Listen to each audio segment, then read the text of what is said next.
किसी समय की बात है। एक राजा के महल में एक अद्भुत सुनहरा पक्षी रहता था। वह पक्षी अपनी मीठी आवाज और सुनहरी चमक के कारण पूरे राज्य में मशहूर था।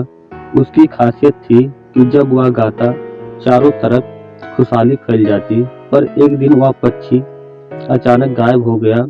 राजा बहुत दुखी हुआ और उसने घोषणा की कि जो भी उस पक्षी को ढूंढ कर लाएगा, उसे मनचाहा इनाम दिया जाएगा। राजा की घोषणा सुनकर तीन भाई राम, श्याम और मोहन उस पक्षी को ढूंढने निकले।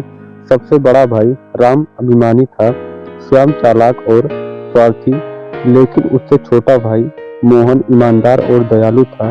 उन्होंने अलग अलग रास्तों से पक्षी ढूंढने का निर्णय किया। राम एक जंगल में पहुंचा, जहां उसे एक बूढ़ा साधु मिला। साधु ने पूछा, बेटा कहाँ जा रहे हो? राम ने घमंड से जवाब दिया, क्या तुम्हारे जानने की बात नहीं? साधु ने कोई मदद नहीं की और राम खाली हाथ लौट गया। श्याम भी साधु के पास पहुंचा। उसने चालाकी से जवाब दिया, पक्षी को ढूंढने जा रहा हूँ, लेकिन मुझे मदद की जरूरत नहीं। साधु ने उसे भी अकेला छोड़ दिया। आखिरकार मोहन साधु के पास पहुंचा। उसने नम्रता से कहा, बाबा, मैं राजा के सुनहरे पक्षी को ढूंढने निकला हूँ, क्या आप मेरी मदद करेंगे? साधु उसकी ईमानदारी से प्रसन्न हुए और उसे एक जादुई छड़ी दी। उन्होंने कहा, यह छड़ी तुम्हें रास्ता दिखाएगी, लेकिन अपने रास्ते में आने वाले हर प्राणी की मदद करना। मोहन ने उस छड़ी की मदद से अपना सफर शुरू किया।